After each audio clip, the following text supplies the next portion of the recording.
me dijeron que no tenía espacio, que su nuevo hogar soñado, por el que les había transferido todo el seguro de vida de Arturo de 180.000, de repente no tenía lugar para mí. Mi hijo, Tomás, y su esposa, Clara, estaban allí, con el semblante sereno, diciéndome que me fuera. Lo que no sabían era que esa casa de ensueño estaba a punto de convertirse en su peor pesadilla, porque yo todavía tenía la escritura. Me dijeron que no tenía espacio. Recuerdo el fresco aromas a serrín y pintura nueva que aún flotaba en el aire. Mis 2 maletas gastadas reposaban junto a la puerta principal. Un contraste marcado con el reluciente y minimalista recibidor. A su lado, cuidadosamente apoyada en una, había una única foto descolorida de Arturo. Su sonrisa grabada en el tiempo. Había llegado con una esperanza tan frágil como el cristal hilado. Un anhelo silencioso de conexión después de su partida. El día anterior había estado en el banco, mi mano firme mientras le transfería a Tomás 180.000. Era el pago total del seguro de vida de Arturo, hasta el último céntimo. Es tu futuro, le había dicho por teléfono, mi voz cargada de la convicción de una madre. Es la estabilidad de nuestra familia. Él y Clara, su nueva esposa. Clara me había recibido en el umbral con un abrazo que parecía ensayado, casi demasiado entusiasta, como sacado de una telenovela. Nunca olvidaremos esto, Elena. Había gorjeado con los ojos brillantes, pero desviándolos rápidamente más allá de mí, hacia mis maletas. Siempre tendrás un hogar con nosotros. Tomás, mi hijo, me había dado un rápido beso en la mejilla, ya distraído por las cajas aún sin desempacar en la sala. Nunca más necesitarás mover un dedo, mamá. Las palabras quedaron flotando en el aire. Una promesa que ya entonces se sentía vacía. Su casa era un estudio de esterilidad moderna. Paredes blancas que resonaban. Suelos grises que parecían absorber toda calidez. Y una cocina que parecía no haber conocido jamás el honesto caos de una sartén quemada. Mi habitación estaba abajo, una suite de invitados designada. Le faltaba un armario. Ofrecía solo una cama individual y un medio baño sin ducha. Aún así, no me quejé.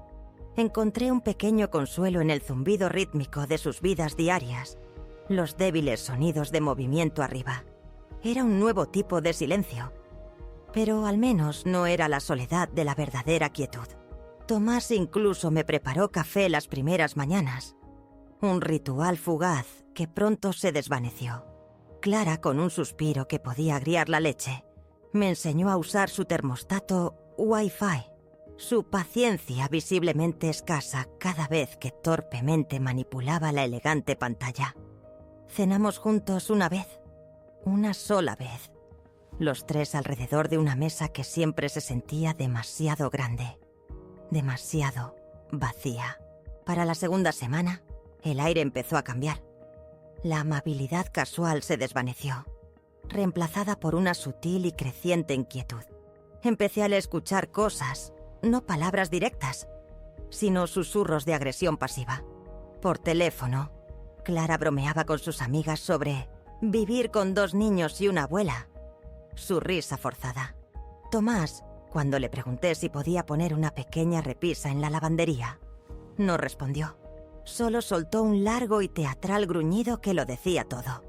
Luego vinieron los pequeños cambios deliberados. Pequeñas punzadas diseñadas para hacerme sentir menos bienvenida, menos parte de su hogar. La nevera de arriba, donde a veces guardaba mis frutos rojos frescos, de repente lucía un candado. «Preparación de comidas», explicó Clara con la mirada inquebrantable.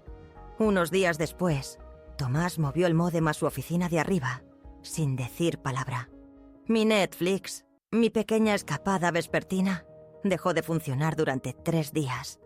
Me senté en mi cama individual, jugueteando con el control remoto, la pantalla obstinadamente en blanco, un nudo apretándose en mi estómago. Una tarde, mientras caminaba hacia la cocina, el murmullo bajo de sus voces flotó por la esquina. Reduje el paso, mi mano apoyada en el frío satín personal papel tapiz, que les había ayudado a elegir hacía solo 6 días. La voz de Tomás, baja y urgente, cortó la quietud. Ella no se irá si seguimos siendo amables. Tenemos que empujarla sin una pelea. Una ola fría me invadió, entumeciendo mis manos. Luego la respuesta de Clara, más cortante, más fría. No cederá su parte a menos que se sienta indeseada. Haz que se sienta incómoda. Se irá sola. Me quedé allí, inmóvil, mirando el papel tapiz que había ayudado a elegir. Mi hijo, mi único hijo, conspirando para forzarme a salir, por una habitación de bebé, por más espacio, por su conveniencia. La herida no era nueva, solo se reabría, más profunda que antes. Mis sacrificios pasados, los años dedicados a su vida, ahora se sentían como ceniza. Esa tarde, cociné pollo Alfredo, el favorito de Tomás, el aroma cremoso llenando la fría y moderna cocina. Ninguno de los dos vino a la mesa. Clara murmuró algo sobre que ya habían comido. Tomás se quedó arriba, mascullando sobre el trabajo.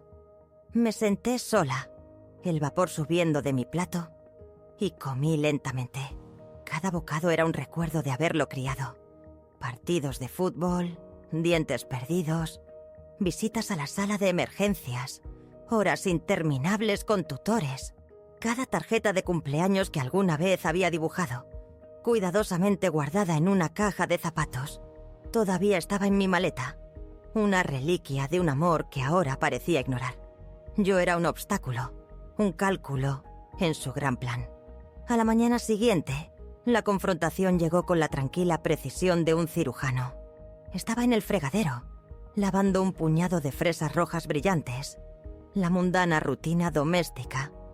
Un contraste crudo con la tormenta que se avecinaba. Clara entró, con los brazos cruzados sobre el pecho, el rostro cuidadosamente inexpresivo, desprovisto de calidez. «Elena», comenzó, su voz cuidadosamente medida. «Creemos que es hora de que busques algo más permanente. Solo tu propio espacio, ya sabes, para tu comodidad». Sus palabras eran suaves, pero llevaban el peso de un aviso de desalojo. Tomás entró un momento después, sorbiendo café, sus ojos evitando los míos, como si nada fuera de lo común estuviera ocurriendo. «Ya no tenemos espacio para ti, mamá», dijo, su voz plana, desprovista de emoción. «Necesitas irte, así, sin más». Me sequé las manos en un paño de cocina, el algodón áspero contra mi piel. Me giré para encararlos a ambos, mi propio rostro cuidadosamente compuesto, una sonrisa, no amplia, no falsa, solo serena, tocando mis labios. «De acuerdo», dije, mi voz firme, sorprendiéndome incluso a mí misma. «Me iré esta noche». Clara parpadeó, un destello de sorpresa en sus ojos. Tomás simplemente asintió, como si hubiera completado una tarea de trabajo tediosa. «Gracias, mamá», dijo, ya dándose la vuelta, despidiéndome. Pensaron que habían ganado. Creían que yo era una mujer callada, fácil de manejar, que simplemente se desvanecería en la noche. Fui a mi habitación. Mis manos se movían con una precisión metódica que no sabía que poseía. Empaqué todo lo que tenía. Mi poca ropa, la foto de Arturo, un libro de bolsillo que nunca terminé, y en el fondo de mi maleta, enterrada bajo suéteres y calcetines gastados, yacía la carpeta roja, la escritura de la casa. Mi nombre estaba allí, claro e innegable, junto al de Tomás, copropietaria del 49%. No me despedí. Simplemente pedí un taxi y salí, dejando la casa moderna y estéril, sin una mirada atrás. Pero sabía algo que ellos no. Esa casa, su sueño, era ahora su bomba de tiempo. Y yo acababa de encender la mecha. El viaje en taxi al motel de estadía prolongada fue silencioso. El zumbido del motor el único sonido. Me senté en el asiento trasero, agarrando esa carpeta roja, sus esquinas grabadas en la palma como una marca. Se sentía como un recién nacido, frágil pero poderoso. Había reservado la habitación una semana antes, una premonición, un susurro silencioso que me había instado a estar lista. El motel estaba limpio pero triste. su alfombra descolorida y su lámpara parpadeante, reflejando el agotamiento que se asentaba en mis huesos. Pagué en efectivo por 3 noches. Rechacé el servicio de limpieza. No quería que nadie viera lo poco que tenía. Esa noche me acosté en la cama rígida, la televisión en silencio, la escritura descansando sobre mi pecho como un escudo. No estaba enojada. Ni siquiera estaba sorprendida. Simplemente estaba harta. Y la verdadera rendición de cuentas estaba por comenzar. El silencio en la habitación del motel zumbaba con un tipo diferente de poder. Yacía en la cama rígida, la televisión silenciada, la carpeta roja con la escritura aferrada a mi pecho como un escudo. La habitación olía tenuemente a vieja solución de limpieza y a comida frita rancia. No estaba enojada, ni siquiera sorprendida. Solo una silenciosa y fría certeza se asentó profundamente en mis huesos. Simplemente estaba harta.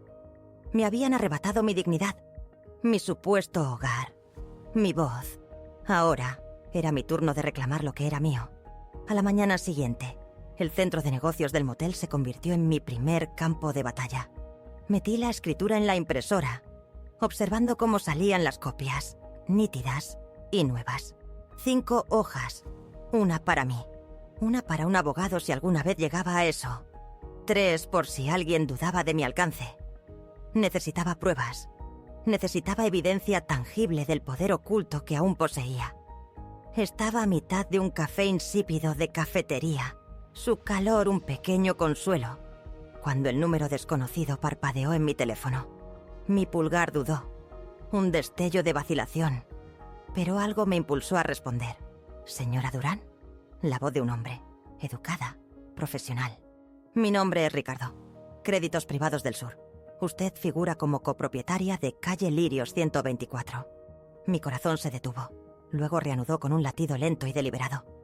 Sí, dije con cautela. ¿Hay algún problema? Ricardo se aclaró la garganta. Un pequeño sonido nervioso. Ha habido un incumplimiento. Su hijo, el señor Tomás Durán, obtuvo un préstamo comercial de 95.000, utilizando la casa como garantía. Los pagos no se han realizado en meses. Está en falta. Los trámites de ejecución hipotecaria comienzan el viernes. Las palabras golpearon, agudas y precisas. Tomás, un préstamo secreto. El silencio cómplice de Clara. O tal vez, una peligrosa ignorancia. Ambas opciones me hicieron retorcer el estómago. Ricardo fue firme. Podía detenerlo, pagarlo, o liberar mi derecho. Pedí los documentos. Llegaron rápidamente. Los imprimí, luego saqué el mismo bolígrafo azul que había usado para firmar el primer permiso escolar de Tomás décadas atrás. Mi mano, sorprendentemente firme, escribió mi nombre, lenta y deliberadamente, en cada línea requerida. Lo escaneé y lo envié de vuelta. Ricardo llamó en menos de 1 hora. La ejecución hipotecaria seguirá adelante, confirmó. Gracias, señora Durán.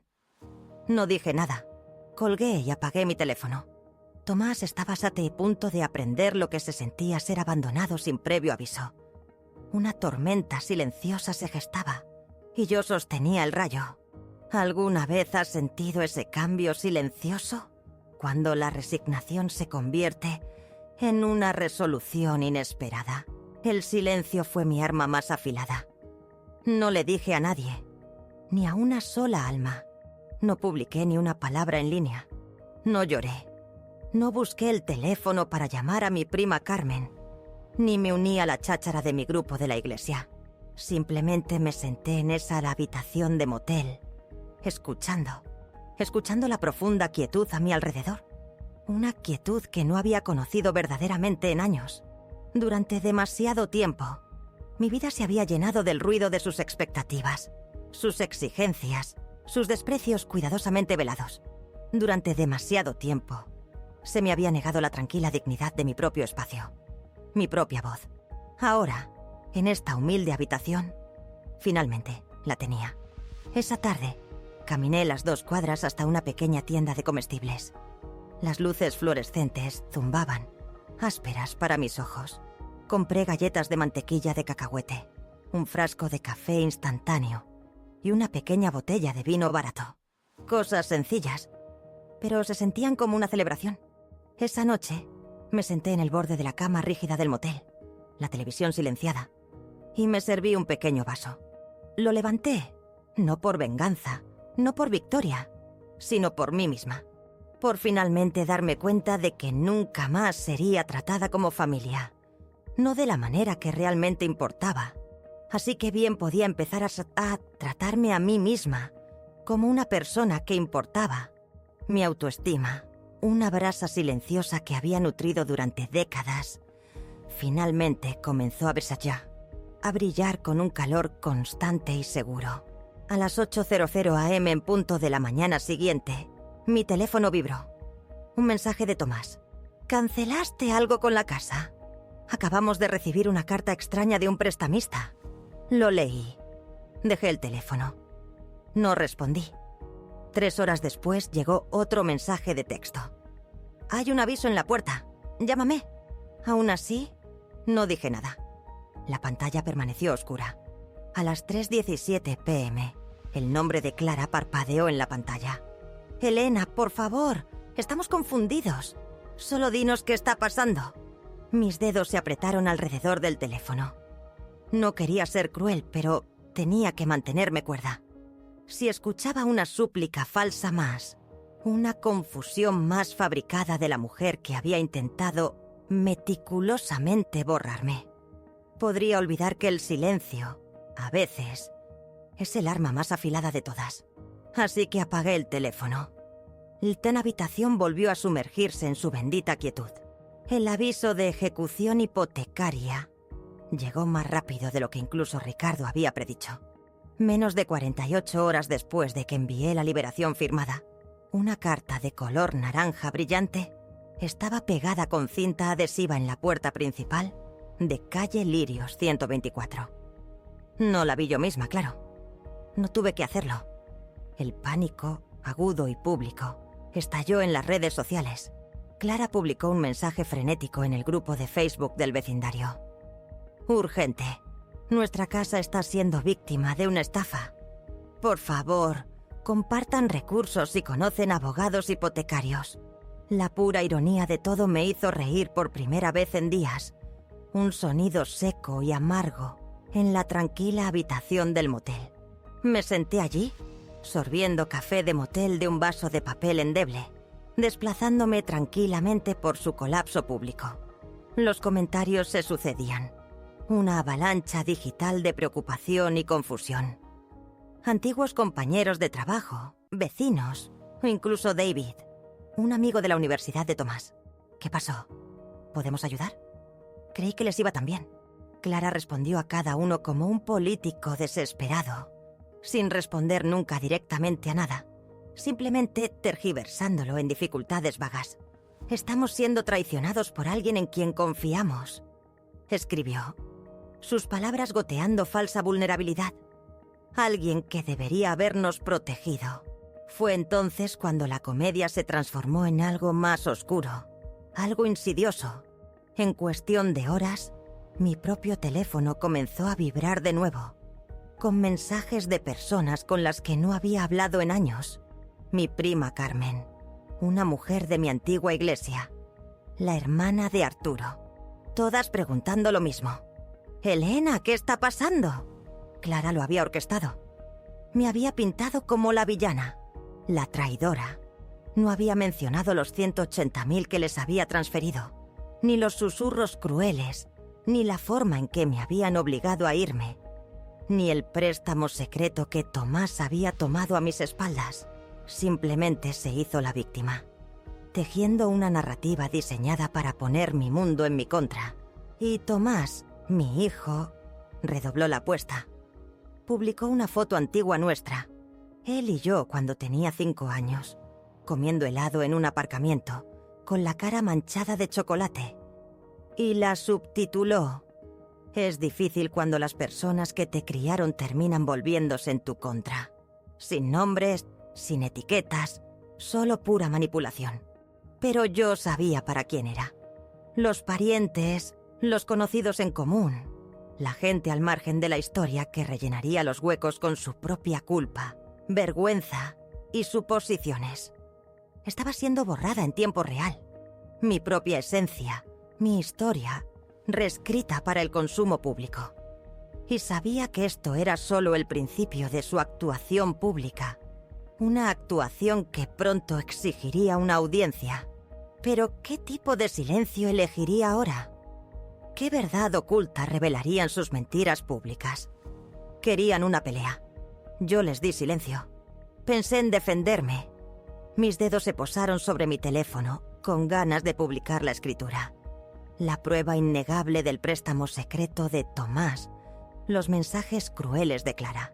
Podría exponer sus mentiras, desmantelar su narrativa cuidadosamente elaborada, pieza por pieza, dejar que la verdad explotara en sus pulcras redes sociales. Pero entonces, un recuerdo, suave como el polvo, se posó sobre mí. La voz de mi padre. Clara como si todavía estuviera a mi lado. No te pelees con la gente que se revuelca en el barro, Elena. Solo te ensuciarás y a ellos les gustará. Sus palabras, antes un simple consejo, ahora se sentían como una advertencia profunda, una brújula en las turbias aguas de la traición. Así que me quedé en silencio. No me revolcaría en su barro. La habitación del motel, con su alfombra descolorida y su lámpara parpadeante, siguió siendo mi santuario. Escuché el zumbido suave de la mini nevera, los sonidos lejanos del tráfico, y esperé. Esperé lo inevitable. Llegó unas horas después, una llamada de un número desconocido. Mi corazón dio un vuelco. Luego reanudó su ritmo constante. Era la comisaria. Un hombre educado llamado agente Salas. «Señora Durán», dijo, su voz tranquila, profesional. «Esto es solo una llamada de cortesía. Habrá un desalojo formal programado en la dirección de calle Lirios este viernes a las 10:00 am. No se requiere su presencia, ya que usted ya ha firmado. Pero queríamos notificarle como parte involucrada». Le di las gracias, mi voz firme, sin traicionar emoción alguna. No pedí detalles. No los necesitaba. El conocimiento flotaba en el aire, frío y definitivo. Esa noche, el sueño me eludió. Me quedé despierta, mirando la pantalla de televisión silenciada, imaginándolo todo. Tomás tropezando hacia la puerta en pantalones de chándal, su rostro una máscara de incredulidad. Clara con lágrimas corriendo por su cara, aferrando una caja de pertenencias en el porche. Su vida cuidadosamente diseñada desparramándose sobre el cuidado césped, reducida a bolsas de basura. Y aún así, ninguna satisfacción floreció dentro de mí. Solo una profunda quietud, una silenciosa aceptación. Ellos habían elegido esto. Cada paso de ello. Llegó el viernes. Me quedé en mi habitación, con las finas cortinas del motel corridas para proteger del sol de la mañana. Hice avena en el microondas, el calor familiar, un pequeño consuelo contra el frío del ambiente. Esperé. A las 10:42 am, mi teléfono vibró. Sin identificador de llamadas. Solo buzón de voz. Escuché una vez la furia aguda y cruda de Tomás cortando a través del crepitar. Luego otra vez, para absorber cada palabra. «No sé lo que hiciste». Su voz era baja, cargada de veneno. «Pero estamos fuera. Se acabó. Nos arruinaste, mamá. Espero que seas feliz». Eso fue todo. Sin disculpa, sin una pizca de arrepentimiento. Solo culpa, como si Yoka hubiera tropezado con un cable que ellos mismos habían tendido. Al mediodía, el mensaje de Clara siguió. Más largo, más desesperado. «Elena, si querías hacernos daño, felicidades. Nos están desahuciando. Solo espero que duermas bien esta noche. Has destruido a tu familia». Esa palabra destruido se me pegó todo el día, pesada y asfixiante. Como si no fuera también su familia, como si yo no tuviera derecho a alejarme de personas que me habían usado, descartado como una herramienta rota.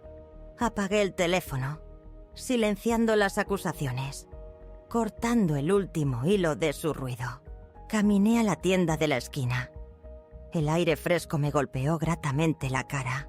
Compré una pequeña libreta de espiral. Dentro de la habitación del motel, me senté en la cama. Pasé a la primera página y, con una pluma que se sentía sorprendentemente pesada en mi mano, escribí una sola e indeleble frase. Hoy lo perdieron todo. Y en ese acto, en esa declaración tranquila y deliberada, encontré mi propio silencio.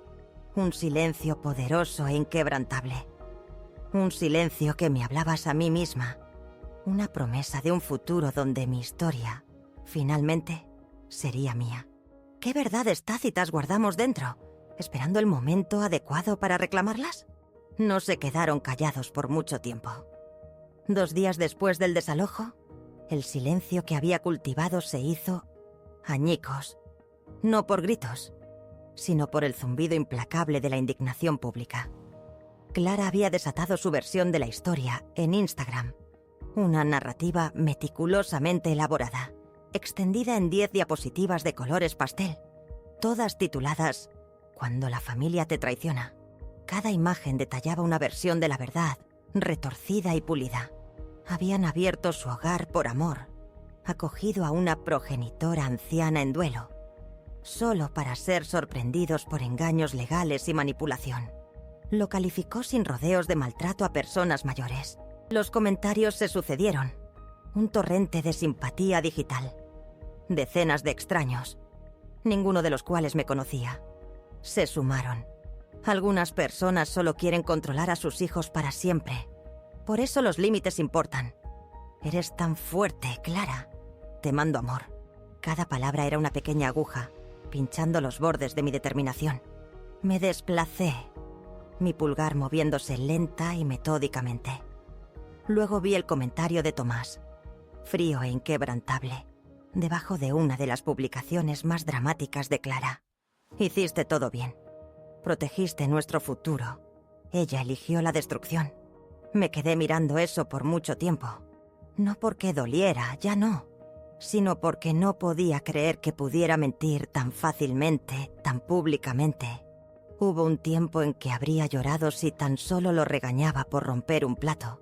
Ahora me estaba pintando como un monstruo a extraños en Internet, orquestando una narrativa pública de mi caída. La aversión a la pérdida era clara. Habían perdido la casa, pero estaban tratando de salvar su imagen, su estatus social, a costa de mi reputación. Esto ya no era solo sobre la casa. Se trataba de borrar mi buen nombre, mi propia historia. Estaba siendo borrada en tiempo real. Mi verdadero yo reemplazado por su villano fabricado. Pensé en defenderme. Mis dedos se crisparon, imaginando la prueba clara e innegable que poseía. La escritura, el recibo de la transferencia de 180.000 euros, la confirmación de ejecución hipotecaria de Créditos Privados del Sur, las capturas de pantalla del escalofriante mensaje de Clara. Una vez que se haya ido, por fin podremos planificar el cuarto del bebé. Podría exponerlos, descorrer el telón de su actuación. Pero entonces, un susurro silencioso, un viejo eco, se instaló en mi mente. La voz de mi padre. No te pelees con la gente que se revuelca en el barro, Elena. Solo te ensuciarás. Y a ellos les gustará.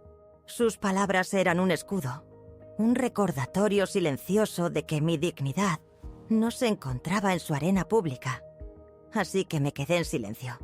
No respondí, pero no había terminado. Ni de lejos. En cuestión de horas, la indignación pública se había extendido por mi pequeño mundo. Mi teléfono empezó a vibrar.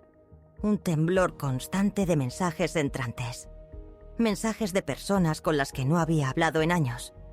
Mi prima Carmen, una mujer de mi antiguo grupo de la iglesia, la hermana de Arturo.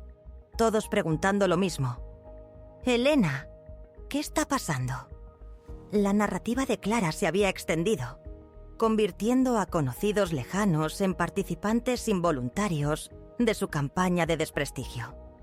Lo había enmarcado con éxito. Yo era la que los había traicionado, la que de alguna manera había saboteado su hogar por amargura. No sabían del dinero que les di, ni de los susurros crueles, ni de la forma en que me habían forzado a irme, ni del préstamo secreto que Tomás tomó a mis espaldas. Ella simplemente se hizo la víctima. Entonces llamaron a la puerta. Suave al principio, luego un poco más firme. No había pedido nada. No me moví de inmediato. Había vivido lo suficiente para saber que la vacilación a veces es protección. Después de un segundo golpe, abrí la puerta solo 1 centímetro. Allí estaba una mujer de unos 50 años, vagamente familiar. Su rostro era amable, sus ojos serios. ¿Elena Durán?, preguntó, su voz suave. Probablemente no me recuerdes. Soy Dorina. Trabajo en el Consejo Municipal de Vivienda. Vi algunas publicaciones. Solo quería escuchar tu versión. Parpadeé. Una extraña, tendiéndome la mano. Era el primer acto de bondad inesperada que sentía en semanas. Una pequeña grieta en la pared de su realidad fabricada. ¿Realmente quería saber? ¿O era otra trampa sutil? Su rostro era amable, pero mi guardia se mantuvo. Nos sentamos en el vestíbulo del motel. El aire viciado pesaba, puntuado por el tenue zumbido de la máquina expendedora y el murmullo distante del tráfico. Dorina, la mujer del Consejo Municipal de Vivienda, empujó una taza de café tibio por la mesa. Sus ojos, me di cuenta, eran genuinamente empáticos. Una compasión silenciosa que erosionaba mi muro cuidadosamente construido. Elena Durán, dijo, su voz suave pero firme. Probablemente no me recuerdes. Trabajo en el ayuntamiento. Vi algunas publicaciones y solo quería escuchar tu versión. Parpadeé, dando un sorbo lento al café amargo. No era la confrontación agresiva para la que me había preparado. Era una invitación directa, humana. Mi mente corrió, sopesando el riesgo. ¿Era esto una trampa sutil? ¿Otro ángulo para su narrativa? ¿O era la primera mano tendida que había encontrado en semanas, un destello de genuina preocupación en medio del caos fabricado? La miré, a las pequeñas y sinceras líneas alrededor de sus ojos, y un tipo diferente de silencio se asentó entre nosotras. El silencio de la contemplación, no del miedo. «No soy prensa», dijo Dorina como si leyera mis pensamientos. «Solo estoy cansada de que gente buena sea difamada por influencers con cojines a juego». Esa última frase, tan específica, tan hiriente, soltó algo dentro de mí. Demostró que entendía la crueldad calculada de la actuación de Clara. Y así, comenzaste a hablar. Le conté todo. No con ira, sino con una honestidad tranquila y devastadora. Cada euro que le había transferido a Tomás, los 180.000 euros completos del seguro de vida de Arturo, cada cena que había cocinado, cada toalla que había doblado en su estéril hogar, los insultos casuales que había tragado, las formas sutiles en que me habían hecho sentir como una invitada no deseada en una casa que había ayudado a comprar. Describí cómo escuché su plan. Las escalofriantes palabras: «No cederá su parte a menos que se sienta indeseada. Haz que se sienta incómoda. Se irá sola». Relaté la demanda directa de que me fuera. El «no hay espacio para ti», que me dolió más que cualquier golpe físico. Dorina no tomó notas. Solo escuchó, su mirada fija, asintiendo ocasionalmente. Una silenciosa comprensión amaneciendo en sus ojos. Era una sensación extraña y vulnerable. Contar tanto dolor crudo a una extraña. Sin embargo, con cada palabra, una fracción de la pesada carga que había estado llevando pareció aligerarse. Era una empatía tácita, un reconocimiento que validaba mi verdad, mucho más que cualquier argumento que pudiera haber publicado en línea. Cuando terminé, el zumbido de la máquina expendedora parecía más fuerte. El silencio en el vestíbulo más profundo. Dorina extendió la mano sobre la mesa, deslizándome una pequeña tarjeta de visita. «Si necesitas ayuda para encontrar vivienda permanente, Elena», dijo, su voz firme, «déjame echar un vistazo. Tengo contactos que puedo mover». Fue la primera amabilidad no solicitada, la primera oferta genuina de apoyo que sentía en semanas. No lástima, sino ayuda práctica y tangible. Esa noche, de vuelta en mi habitación, abrí mi correo electrónico. Un nuevo mensaje estaba en mi bandeja de entrada. El asunto decía: solicitud de entrevista, revista local de Valencia. Mi dedo se posó sobre él. Cerré la laptop sin leer el resto. No estaba lista para contarme a Stash mi historia en sus términos. Todavía no. Pero me lo reenvié a mí misma, cambiando el asunto a un simple recordatorio interno. Guarda esto. Una semilla de un tipo diferente de acción estaba siendo plantada. La presión pública, sin embargo, no cedía. Esa semana, Clara redobló su campaña en redes sociales. Publicó un video de TikTok. Se la veía de pie frente a un camión de mudanzas, con la máscara de pestañas visiblemente corrida por sus mejillas. Una barriga de embarazada dramáticamente prominente, sosteniendo un cartel de cartón que gritaba: «Desahuciada por mi suegra». Estalló en línea, obteniendo casi 80.000 visualizaciones en solo 2 días. La gente en los comentarios etiquetaba a cadenas de noticias, ofreciendo iniciar campañas de ayuda. La indignación moral colectiva, alimentada por su actuación manipuladora, estaba dirigida directamente hacia mí. Y entonces, la gota que colmó el vaso. Mi antiguo párroco me envió un mensaje. «Elena, ¿qué está pasando? ¿Puedo llamarte?» Ya no eran solo extraños o parientes lejanos. Era mi comunidad, gente que me conocía, cuya buena opinión valoraba.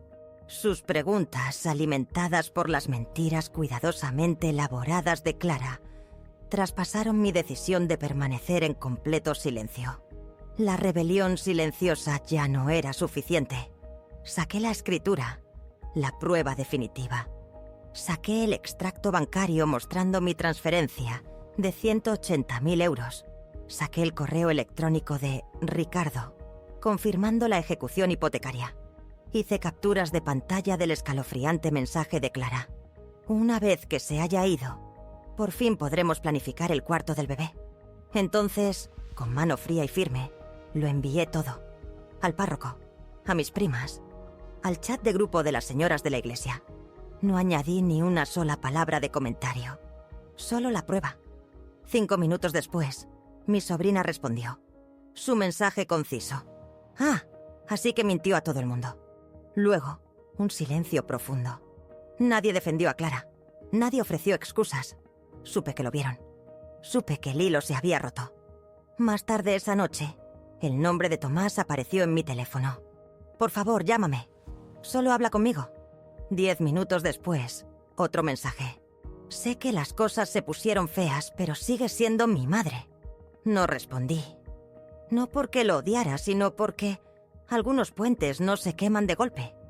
Algunos se desmoronan pedazo a pedazo. Cada vez que alguien a quien amas decide que eres prescindible. Miré el teléfono durante mucho tiempo antes de bloquearlo y deslizarlo en el cajón. Luego me acosté en la cama del motel y susurré en el silencio. «Sigo siendo tu madre». Pero no, tonta. Y por primera vez en semanas, dormí 8 horas sin despertarme una sola vez. La claridad de la verdad, una vez oculta, había comenzado su suave eco, y el camino a seguir se estaba volviendo asombrosamente claro. ¿Alguna vez has sentido el increíble poder que surge al finalmente decir tu verdad, aunque no sea al mundo, sino solo a aquellos que realmente importan? Empezó con un ramo de lirios blancos. Estaban fuera de la puerta de mi motel en un jarrón de cristal barato, de esos que Tomás solía traer a casa del supermercado cuando era adolescente, intentando disculparse por abollar el coche o suspender un examen. Una nota estaba metida entre los tallos. «Hablemos, por favor». Sin nombre, solo eso. No los toqué. No los metí. Los dejé allí toda la noche.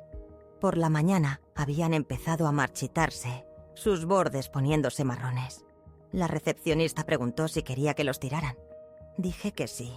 Esa tarde, Tomás apareció en persona, sin avisar. Un golpe seco en la puerta alrededor de las 2 p.m. «Mamá, soy yo. ¿Podemos hablar?». Lo observé a través de la mirilla por un largo minuto. Parecía cansado, pálido, como alguien que no había dormido, igual que yo. Contra mi mejor juicio, un destello de ese viejo instinto maternal, abrí la puerta un poco. 5 minutos, dije. Él asintió como un niño al que se le da una segunda oportunidad. Nos sentamos en extremos opuestos de la pequeña mesa redonda junto a la ventana. Lo vi intentar descifrar qué versión de sí mismo ser. Finalmente se decidió por la callada y triste. «Metí la pata», dijo, con voz baja. «Sé que debí haberte dicho lo del préstamo. No debí haber dejado que Clara te hablara así. Simplemente entré en pánico. No dije nada. Solo esperé. Está embarazada», añadió, como si eso lo explicara todo. Teníamos miedo. Por una fracción de segundo, vi al niño que solía llorar cuando me iba a los turnos de noche. Pero ya no era ese niño. Era un hombre que me había echado de mi propia inversión y me había pintado como la villana en línea. «No vine a discutir», dijo, moviéndose en su asiento. «Me preguntaba si estarías dispuesta a firmar un documento. Nada grande, solo algo para ayudarnos a negociar con el prestamista para retomar el rumbo». Ese fue el momento en que mi instinto gritó. ¿No había venido por la paz? Vino porque aún pensaba que yo era una palanca que podía usar cuando las cosas se ponían desesperadas. «Muéstrame», dije. Dudó. Luego sacó una carpeta de manila de debajo de su brazo y me entregó el papel. Lo leí una vez, luego otra. No era solo un formulario de consentimiento. Era un poder notarial parcial, hábilmente disfrazado con jerga legal, que le daría acceso limitado para gestionar los procedimientos de ejecución hipotecaria. Acceso que podría, sutilmente, llevar a mis cuentas bancarias, mi fondo de jubilación. Dejé el papel. «Fuera», dije. Parpadeó. «Mamá». «Fuera». Me levanté lentamente. Él también se levantó, como si pensara que podía salvar el momento con una frase más. «Vamos a perder el futuro del bebé, mamá». Lo miré directamente a los ojos. Mi voz plana. «Ya lo hiciste». Se fue sin decir otra palabra. Cerré la puerta con llave tras él y me quedé allí hasta que mis manos dejaron de temblar. No era miedo. Era la adrenalina de un límite bien marcado. Luego llamé a la recepción del motel y pedí que me cambiaran a una nueva habitación, en un piso diferente, un pasillo diferente. No preguntaron por qué. Empaqué todo en 15 minutos y cambié de habitación antes de la cena. Bloqueé el número de Tomás esa noche, no porque estuviera enojada, sino porque tenía que protegerme de la parte de mí que todavía quería creer que lo decía en serio cuando dijo que se había equivocado. ¿Alguna vez has tenido que romper lazos?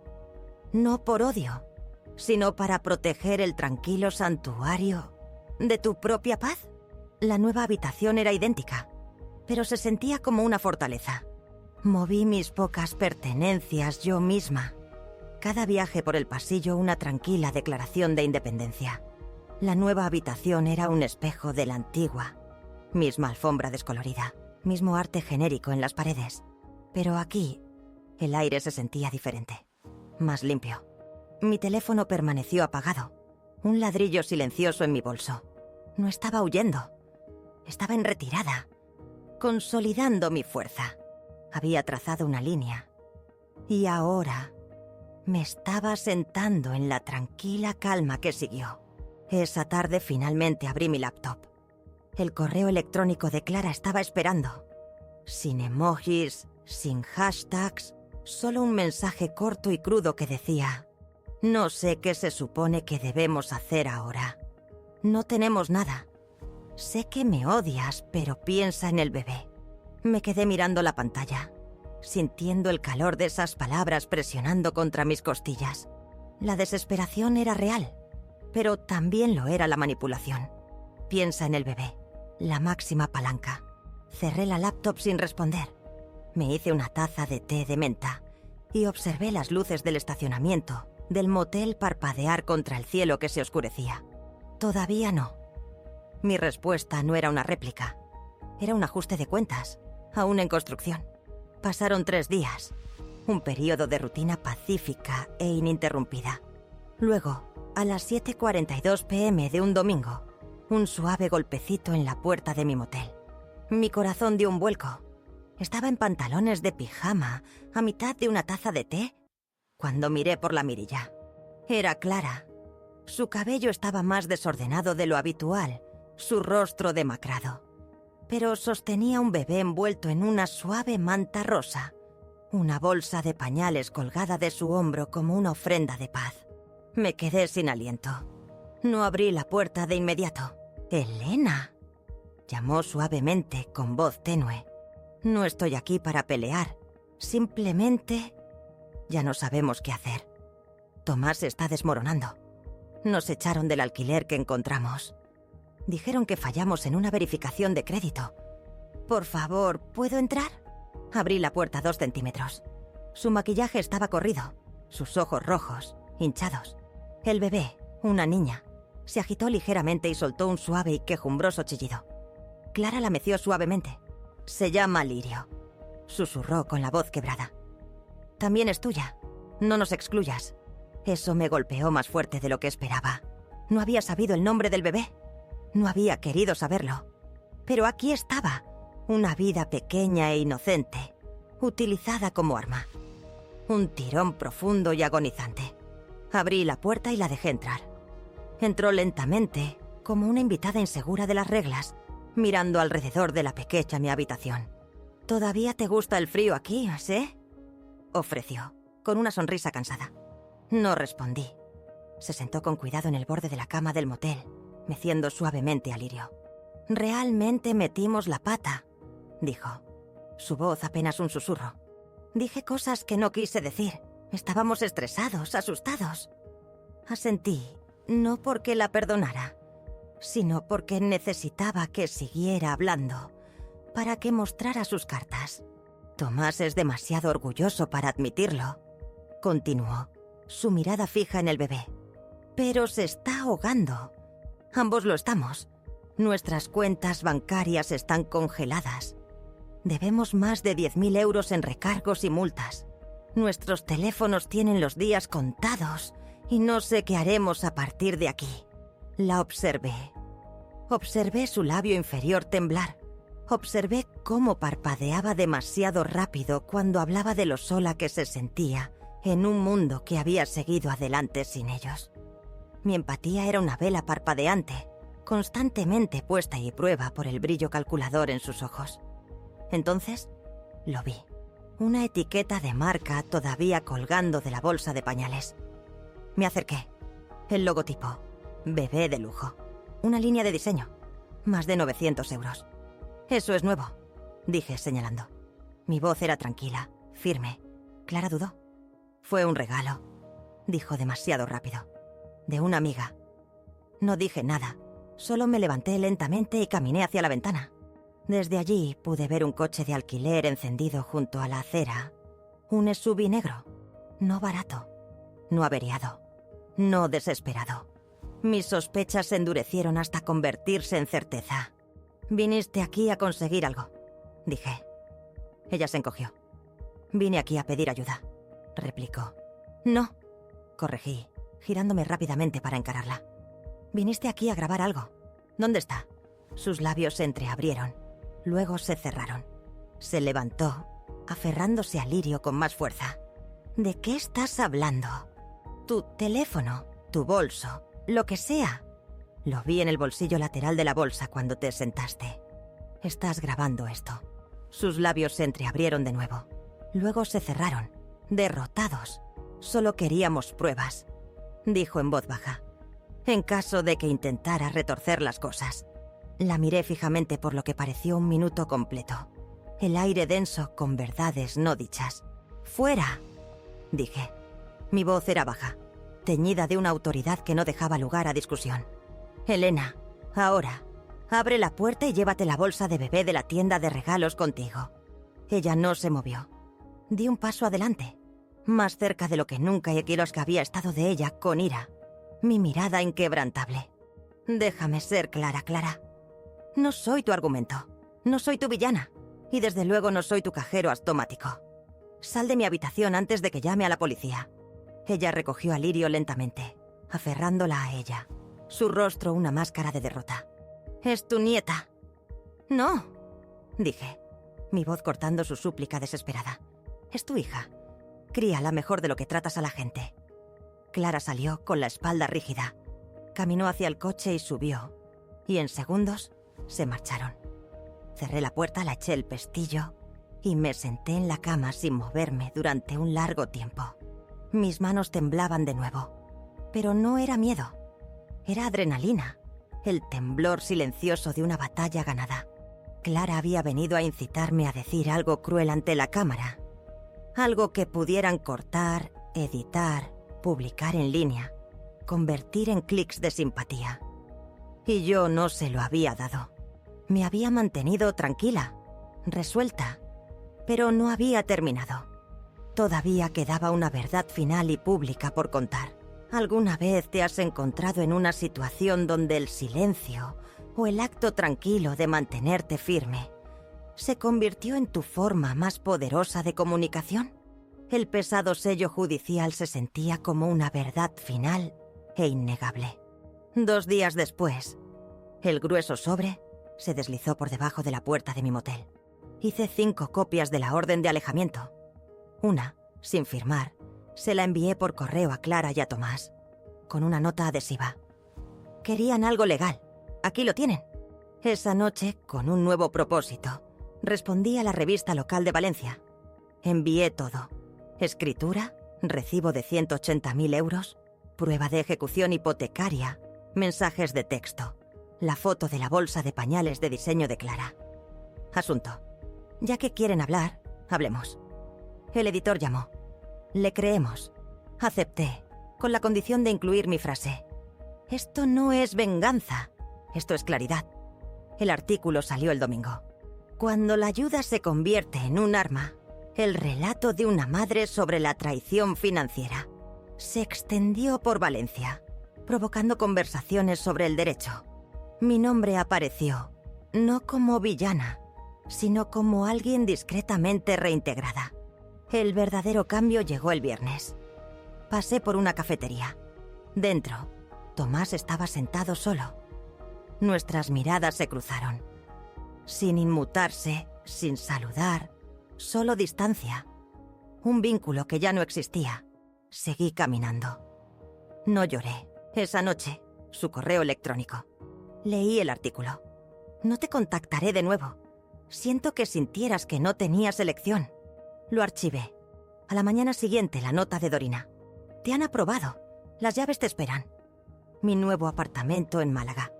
Con vistas al mar, asequible. Me quedé de pie, dándome cuenta de que había dejado de mirar por encima del hombro. Había terminado de disculparme por mi existencia.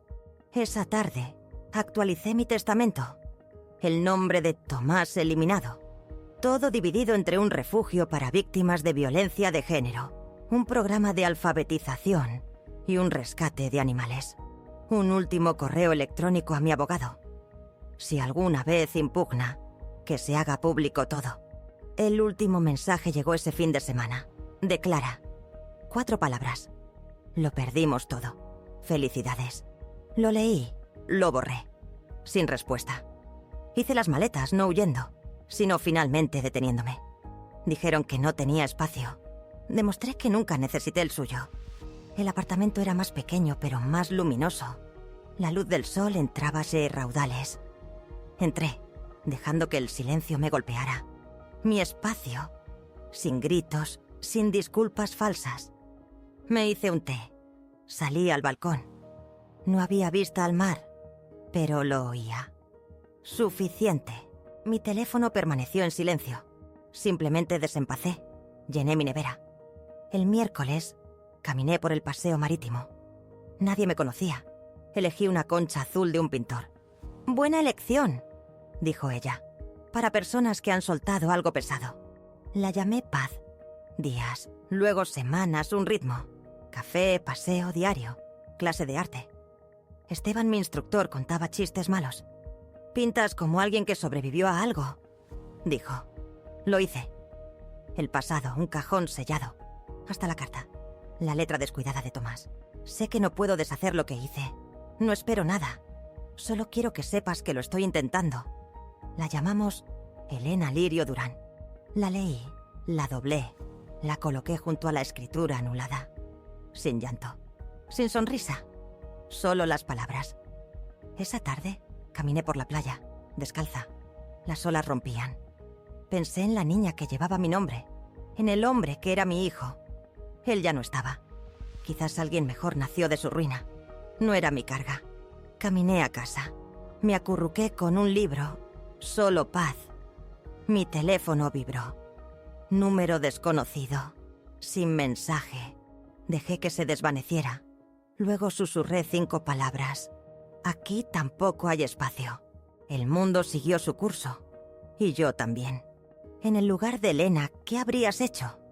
Deja tus reflexiones en los comentarios. Me encanta leer lo que piensan. Y si esta historia te conmovió, asegúrate de darle a ese botón de suscribirse para no perderte nunca más otra travesía de resiliencia.